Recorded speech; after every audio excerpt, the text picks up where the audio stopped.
Welcome to Behind the Scenes, the podcast where we delve into the diverse perspectives of the brilliant minds at Entura, one of the world's most experienced power and water consulting firms. This podcast comes to you today from Nipaluna, Hobart, the traditional country of the Moina people of the Southeast Nation. We acknowledge the Tasmanian Aboriginal people and their ongoing connection to culture and country, and the traditional owners of other lands people are joining from today. We pay our respects to their elders, past and present, and extend that respect to any Aboriginal and Torres Strait Islander people listening today. Join us as we explore the stories of talented individuals shaping a sustainable future, discover who they are, uncover the intricacies of their role, and explore what drives their passion. Get ready for an insider's view into the heartbeat of Entura and the journey toward a more sustainable tomorrow.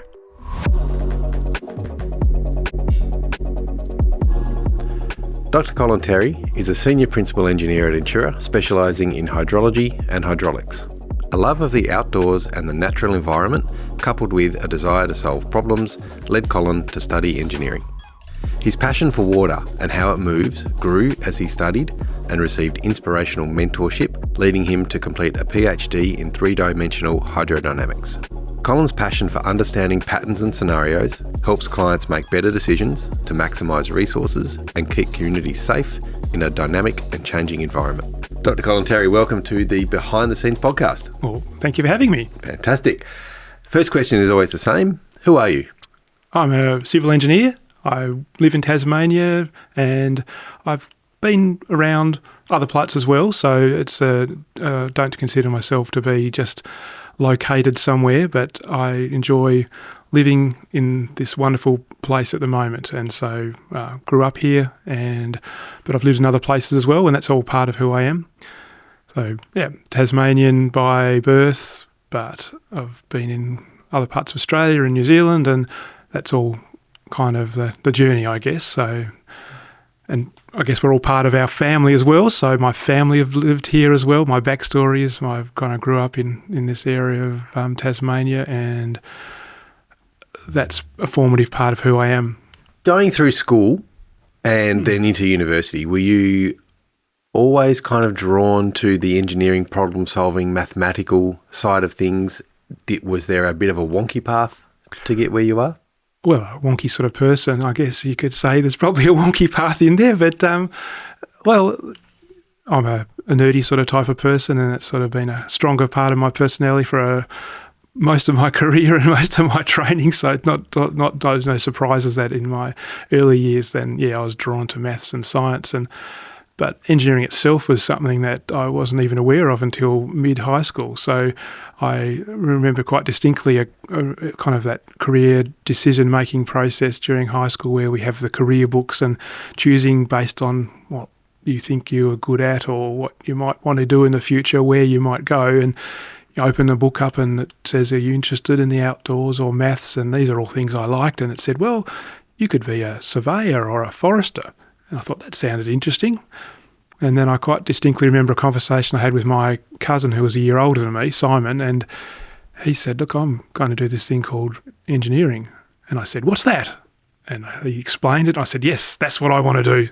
So it was kind of, I didn't have previously people in my family who were engineers, so it was a moment in time where I can remember deciding to be an engineer, I guess. So after that, I changed my subjects a little bit, probably not out of what I was comfortable doing, but then going forward, setting out a path to success in that regard. Yeah. And the family were supportive of that? Did they comprehend or did they fully understand what this meant in terms of a journey for you? Well, my parents were supportive of all things that I did. A very loving family. It was kind of a childhood growing up in this area, but it was a matter of a lot of bushwalking and camping and exposed to natural systems, and that was kind of why I enjoyed the natural outdoor sort of world and understanding how that worked, and so an inquisitive mind. My parents were not related to that field at all. So my dad was a land valuer by trade, but he was a naturalist by hobby, and so he was interested in the natural world and would read maths and science books for fun, and so kind of that element of the technical part came through, I guess, in some of those things. And Mum was an artist and was involved in banking before that, and so there was kind of the artistic kind of element as well. And so where that comes from into wanting to do a kind of maths and science is hard to say exactly, but I'm a very bookish sort of person. I'm introverted and like kind of studying and understanding how things work, and so that inquisitive mind, problem solving, is kind of a natural kind of bent, and that maybe that's the precursor to where I am, I guess. So supportive, yes, parents, and then moving into doing those extra studies at universities, they were more than supportive of me going to university. And that journey from deciding to be an engineer to picking the stream and then also picking an even deeper niche, I guess, in your PhD. Walk me through that.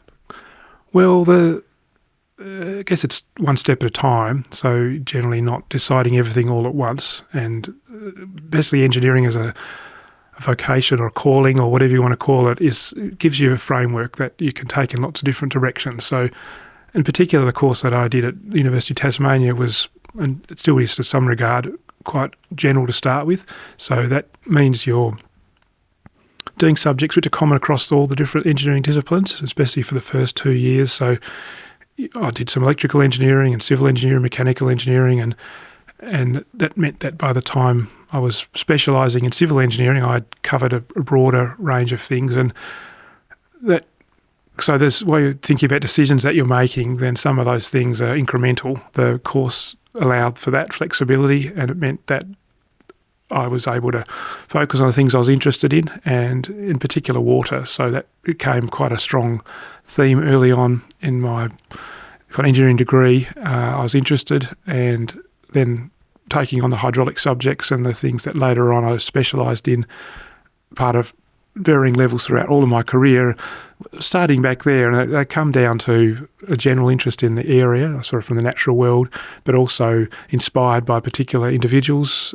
So like lecturers who, my lecturer, Dr. Montez, was on the hydraulics area, was someone who was, I can remember, enthusiastic and inspirational in that sense of kind of creating a space that opened you up to different thinking, and that then allowed you to get excited about different topics and deeper thinking about sort of things. So, yeah, the formative years into a postdoctorate studies and a gap in between to do some other work, and then moving on to things after that, I guess. So let's dig into that a little bit. You've gone through and done the PhD, and the PhD is specialising in?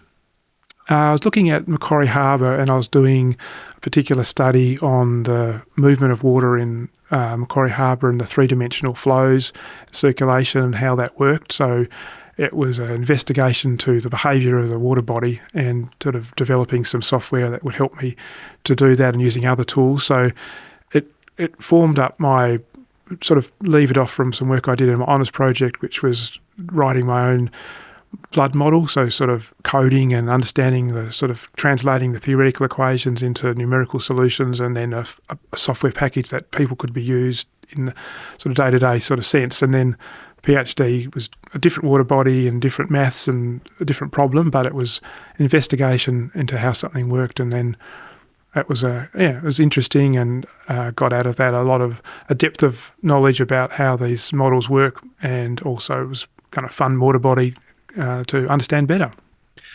So once you finished the PhD, you've mentioned that you did some other jobs. Yeah. What was the kind of journey after finishing university, after a long Well, stint? I had a little gap in between university and the PhD, but that was a small sort of bit of consulting work. And then I wanted to try and get a job as a consulting engineer, and actually it was a little difficult in Hobart. I found some resistance to people wanting to take me on with my extra qualifications, and uncertainty about what that really meant, and so it was a bit challenging. And so looking more broadly about where I might get work, and I found someone who was interested in someone who was a bit more qualified in Western Australia. So I moved. My first real job, I suppose, in the long kind of career sense, was with the Water Corporation of Western Australia, and I worked there for a number of years. So moved to Perth and had a great workplace as well, with fantastic people and a great organisation to work for, but also, as I mentioned, key people who kind of inspired me to lift myself and different ways of thinking. And so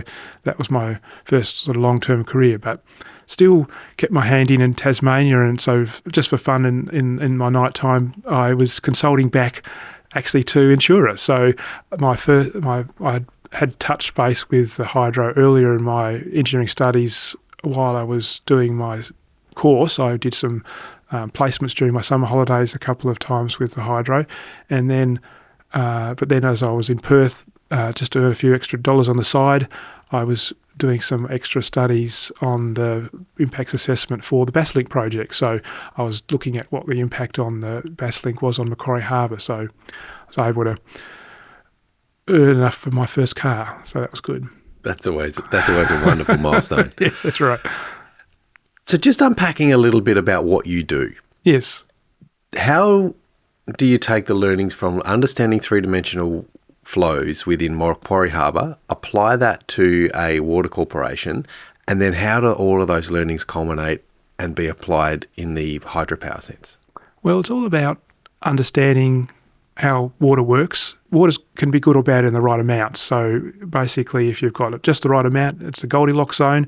Otherwise, if there's too much in the wrong times, it can be dangerous. So understanding those behaviours, the probabilities around those things, and then the mechanics of how water moves, and the sort of deeper understanding of that and how to quantify that in using the right tools at the right time, all those are form on the basics of what you learn during your engineering course, and you reinforce that through your behaviours, and you're doing it with other people as well. So it's not just me, this is a team effort. And so the other aspect of my career is putting people before projects. So it's really building up people and teams so that we can act together, because it's not one person who knows everything. I know a little bit, other people know a little bit, and together we work better. So all those things, like from a technical point of view, you say how does that correspond to and working at Entura and Hydropower?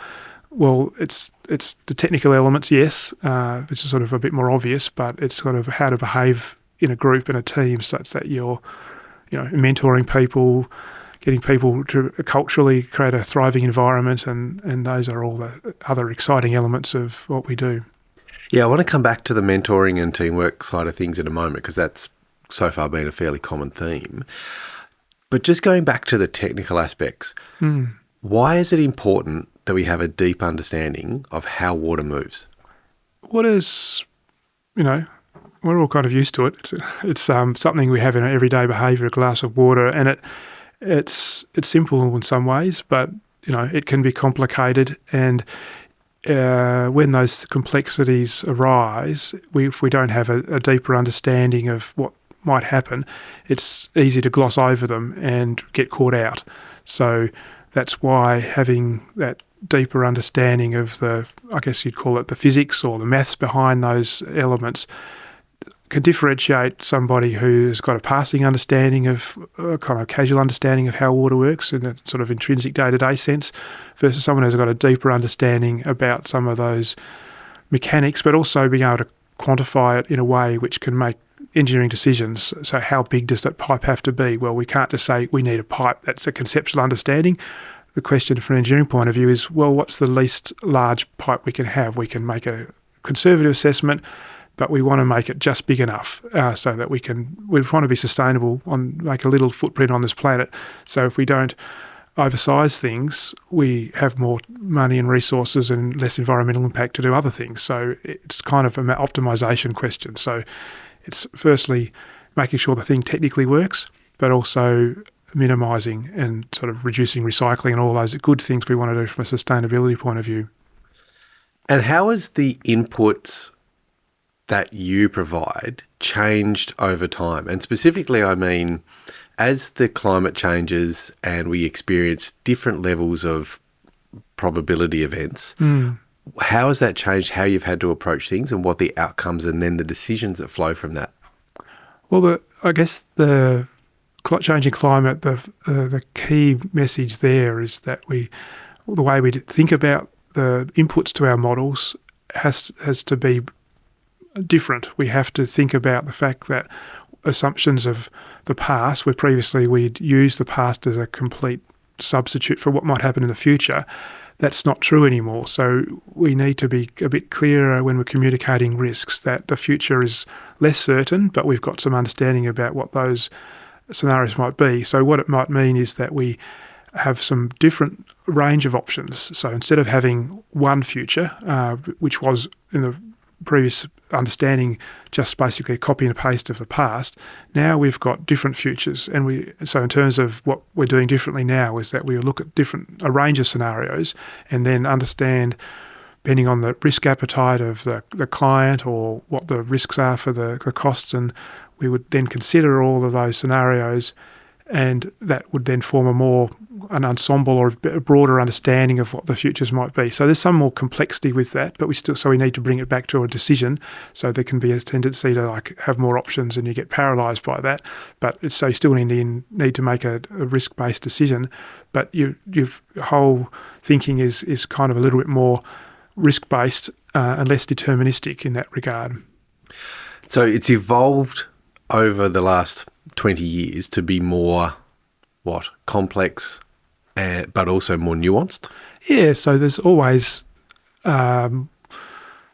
multi-factor or multi-criteria elements to any decision, so that hasn't changed, but that has evolved as matured as well. So the concepts of how we more formally think about sustainability with environmental, social, and economic sort of impacts and benefits, that's emerged and changed as well. And so some of my past projects with Water Corporation, where we're looking at catchment management and the challenges of how we deal with that in the community and the understanding, some of those things have been challenging, and how we deal with competing concerns.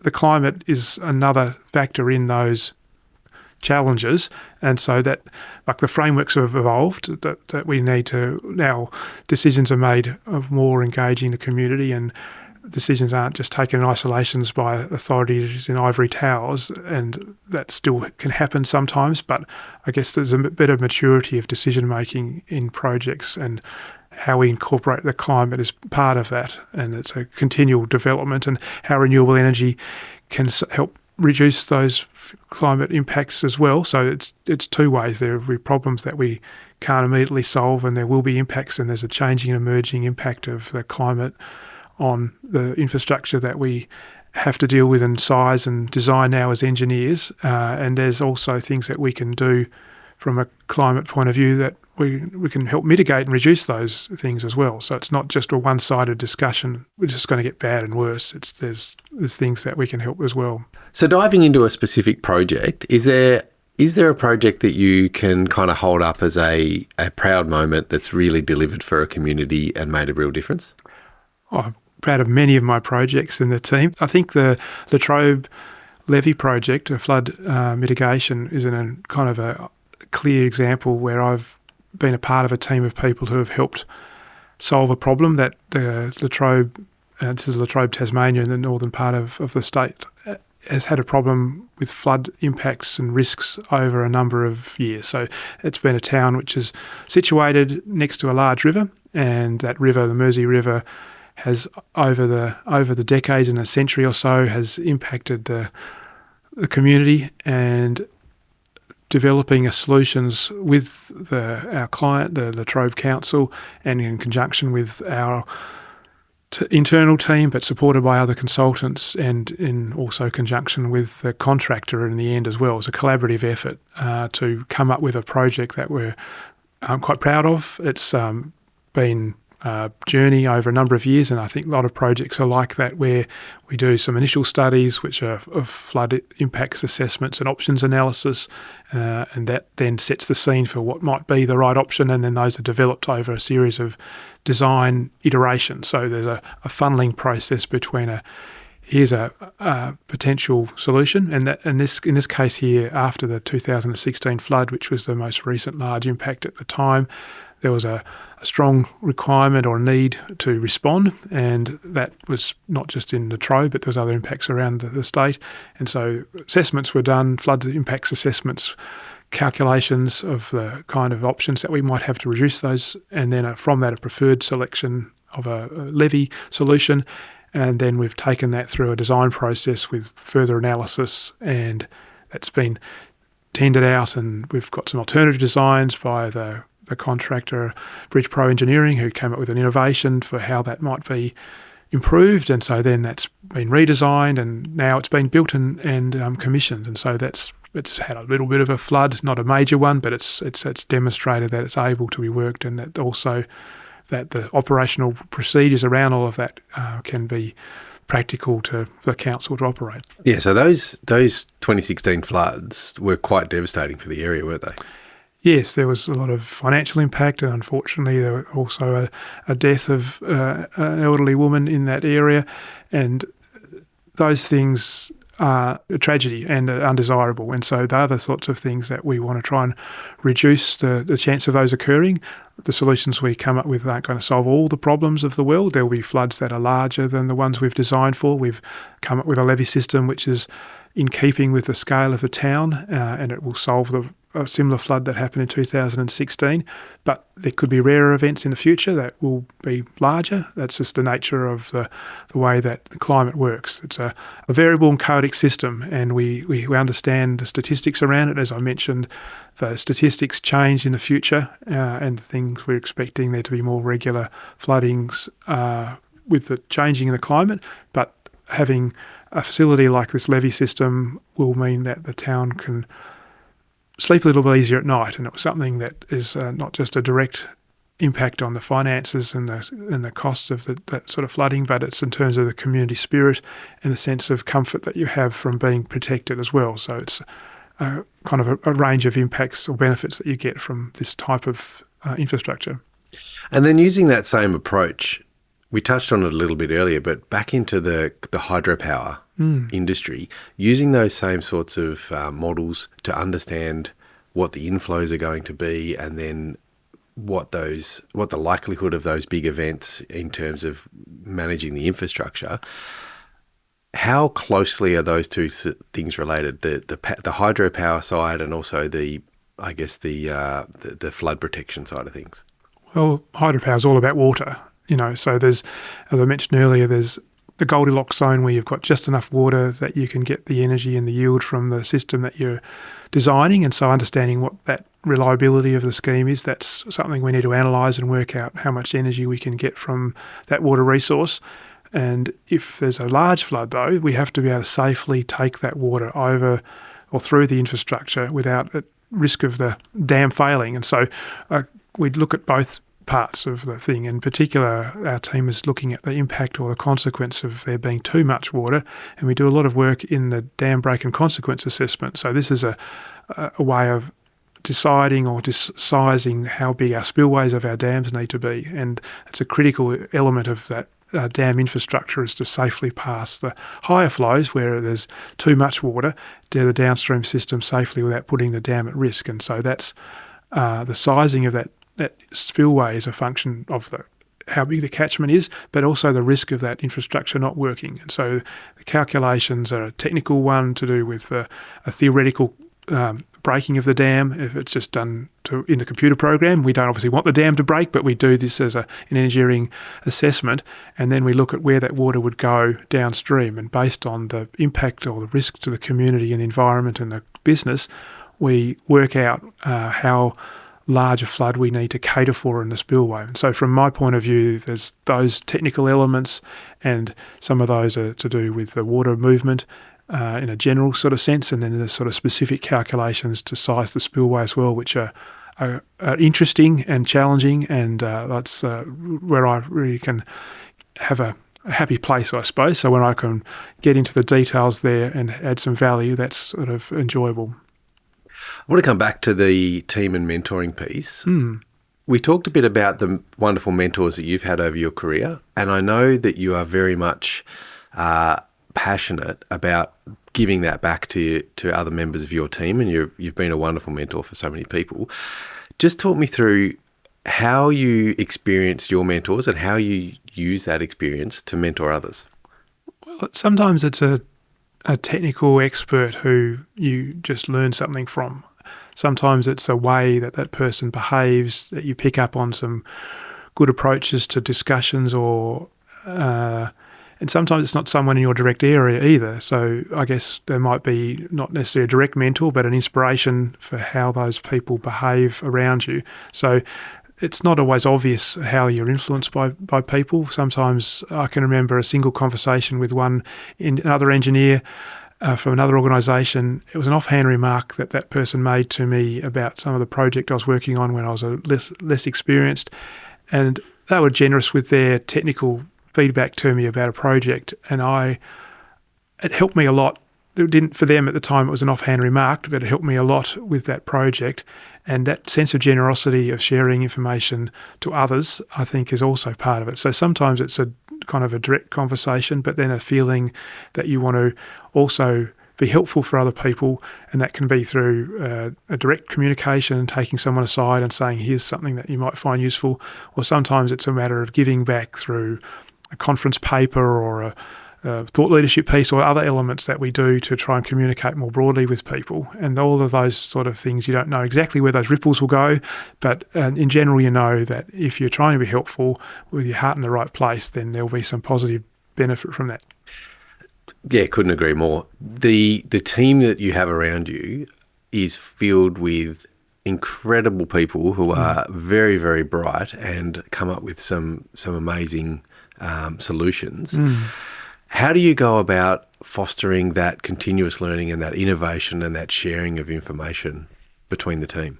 Well, talking, sharing things on about what we've been doing on projects, then celebrating things that work well. Then it's generally just a one-on-one activity most of the time, but having collaborative approach to projects. So most projects involve more than one person, so there's usually someone, the main sort of doer on a job, and there's people reviewing and approving and those sort of quality processes, but they're all opportunities for sharing and fostering information. When there's particular events coming up, like a conference or something like that, then we can sort of focus around getting people enthusiastic about putting papers in, and so celebrating some projects that have worked well and wanting to share that. There's a range of different, I think, things that we can do as a team that sort of have a culture of sharing, a culture that you can make mistakes and learn from those, and that you don't get penalised for making a mistake. We kind of want people to push the boundaries of their knowledge, and we want to be efficient and not make a mistake more than once if we can help it, but still we want to be able to encourage people to take their passions further. So there's people in the team who have got bents in particular area, whether it's programming or whether it's particular technical sort of area, then fanning that fire, and people want a particular thing that they're enthusiastic about, and so, well, great. Enthusiasm is hard to beat. You can't really, if you want to be efficient in a business and you want to get people to grow and learn, then you want to encourage people in the things that they're interested in. Sometimes it's also pushing people into areas that they're a little bit uncomfortable with. So I think it's not just a matter of pandering to people's happy spots, but I think you need to have the wisdom to understand that some people might take opportunities. So putting opportunities in front of people and seeing how they enjoy that. Sometimes it's sort of not a baptism by fire, but you want to put people in situations where they can set them up to succeed, and support them in that process, but give them a range of experiences too. So having different opportunities in a team where we're doing a range of technical things, and then sharing those around people so they can find what best suits them. So looking forward, the industry's evolved. The information that we've got access to, the tools that we use to do the analysis has evolved significantly over the time that you've been in the industry. Where do you see it going over the next 5 to 10 years? Well, as you mentioned, we can do things more efficiently now, so the problems we're able to tackle at a more detailed level have evolved. So I'm really excited about, obviously there's tools like AI which are going to help us more work efficiently as engineers. It's not going to take the thinking out of what we do, but it means that we can do get to the nub of the problem more quickly. The computing power that we've got at our fingertips now means we can tackle problems which were otherwise out of our practical sort of hands. So as the tools and techniques are sort of evolving, I mean, with some level of comfort, some of the fundamentals haven't changed as well. So while the future has got some inspirational and exciting projects and other things, it's also grounded still in the truth and the basics from before as well. So we're not throwing out the past to put in a new thing, and especially in civil engineering, water still flows down pressure gradients, it still flows downhill, and it'll still do that tomorrow. So some of the things aren't going to change. Some of the problems we can tackle and we can do more efficiently are going to evolve as well. So that's exciting, and we're going to have a brighter future before that. Fantastic. Colin, thank you so much for joining me today. Well, thank you for having me and letting me have a chat about me, but it's all about the team as well. Fantastic.